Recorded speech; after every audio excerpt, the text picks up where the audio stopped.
Let's talk about something that's been on everyone's mind, housing affordability. It's been a big issue for a while now, and with rising mortgage rates, it's only getting tougher for people to buy homes. But here's the thing, recently mortgage rates dipped below 6.5%, and that's actually a good sign. For the first time in a while, more families might be able to afford a median-priced home. But how did we get here and what does it all mean? Let's dive into that. So, housing affordability isn't just about today's market. It's tied to the bigger economic picture. If you look back to the 1970s, the economy was struggling, inflation was crazy high at 14%, and mortgage rates skyrocketed to 17% by 1981. Imagine trying to buy a house back then. Fast forward to 2022, the Federal Reserve cranked up interest rates 11 times to fight off inflation. And by 2023, mortgage rates were hitting 7%. Sound familiar? But here's some good news.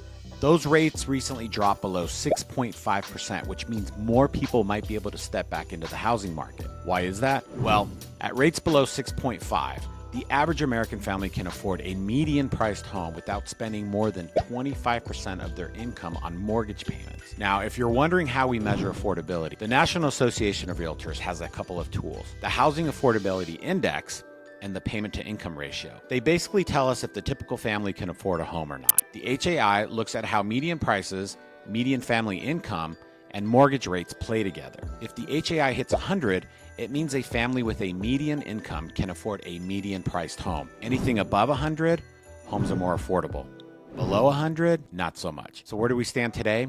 In 2023, we hit a record low with an HAI of 98.2, meaning the average American family doesn't earn enough to buy a median-priced home. Historically, families usually earned about 40% more than what they needed to qualify for a home. But in 2012, things were different. Mortgage rates and home prices dropped after the housing crash, and homes were almost twice as affordable as the median price. But what about first-time home buyers? They have it tougher. The HAI for them is even lower because they usually earn less. Right now, first-time buyers can only afford homes priced 38% less than the median starter home. Not exactly ideal, right? Another metric, the payment-to-income ratio, tells us how much of a family's income goes towards mortgage payments. Historically, this number averaged around 18.5%, which means families spent less than 1/5 of their income on housing. But in 2023, this ratio hit 25.4, meaning families are now considered cost burden because they're spending more than 25% of their income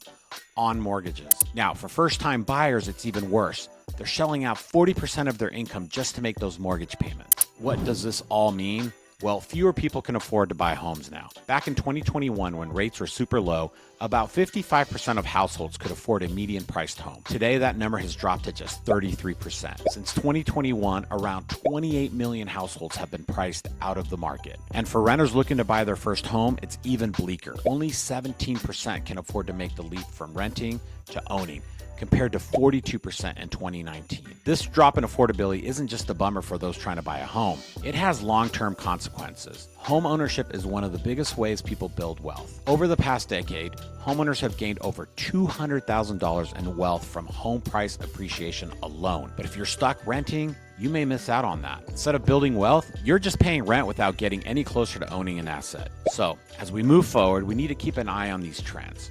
Rates dropping below 6.5 is a step in the right direction, but there's still a long way to go for many families and first-time home buyers. Housing affordability is a huge issue that impacts us all, whether you're trying to buy your first home or just keeping up with your mortgage payment. Let's hope we see some positive changes soon. Now, let's talk a bit more about why this matters so much. When we talk about housing affordability, we're really talking about people's lives, where they can live, how much they can save, and what kind of future they can build. It's not just numbers on a page. It's about families deciding whether they can afford to have that extra bedroom or whether they'll have to stick it out in a smaller space for a few more years. It's about whether they can even take that first step on the property ladder. Think about this. If you're spending 40% of your income on mortgage as a first-time home buyer, that's money you're not saving for emergencies, retirement, or your kids' college funds. It's a huge deal because, like we said earlier, owning a home has been one of the best ways to build wealth in America. If people are priced out, they're missing out on one of the biggest financial opportunities out there. And it's not just individuals who feel this pinch. Whole communities are affected. When fewer people can afford homes, it can lead to less stability in neighborhoods. People aren't staying put as long,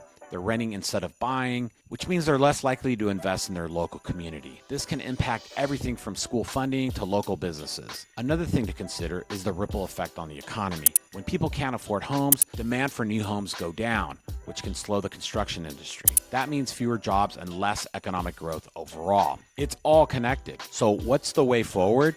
Well, it's complicated. Lower mortgage rates are helping, but that's just one piece of the puzzle. We also need to think about things like increasing the supply of affordable housing, making it easier for first-time buyers to get into the market, and maybe even rethinking how we approach home ownership as a whole. It's a big challenge, but it's not impossible. The truth is, there is no one-size-fits-all solution. It's going to take a combination of policy changes, market shifts, and maybe even a cultural shift in how we think about housing and wealth building. But what's clear is that we can't keep going the way we are. Something's got to give. So where does that leave us? Well, if you're in the market for a home right now, it's all about being smart with your choices and understanding the landscape. And if you're already a homeowner, this might be the time to think about how you can make the most of your situation, whether that's refinancing, investing in home improvements, or just making sure you're not overextending yourself financially. At the end of the day, housing affordability is something that affects us all, and it's going to take all of us to find a way forward. So let's keep the conversation going and keep pushing for solutions that make homeownership accessible for everyone. You know, it's easy to talk about numbers and stats, but let's bring this home, literally, with some real life examples. I'm working with families who've been trying to buy their first home for years, and they're frustrated. They've saved up,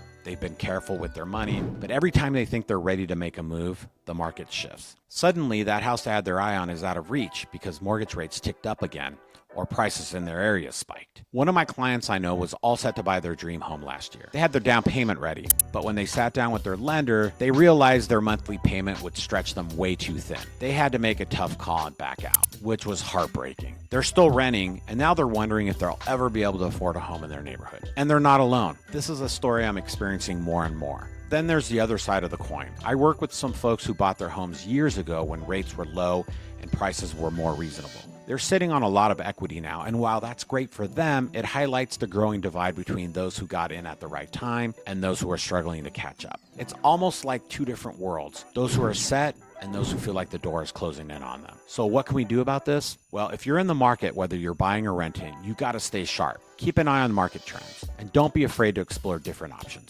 Maybe you can expand your search to nearby neighborhoods that are more affordable, or consider homes that need a bit of work but could be great investments with some TLC. Now, I'm in northern Los Angeles County, and I would love to see what we can do for you if you're thinking about getting into the market. And for those who already own a home, think about how you can use your position to help others, whether that's through mentoring first-time buyers, investing in your community, or even sharing your experiences. Every little bit helps. And if you're feeling the pinch and worried about affording your current home, don't wait to reach out for advice. Talk to a financial advisor, look into refinancing options, or see if there are any local programs that could offer assistance. Sometimes just a small adjustment can make a big difference in your monthly budget. Looking forward, we have to stay hopeful but realistic. The housing market is always changing, and while we might be in a tough spot right now, these things are cyclical. What goes up often comes down, and with the right policies and market shifts, affordability could improve. But that doesn't mean we should sit back and wait. Whether it's pushing for better housing policies, supporting affordable housing initiatives, or just staying informed and prepared,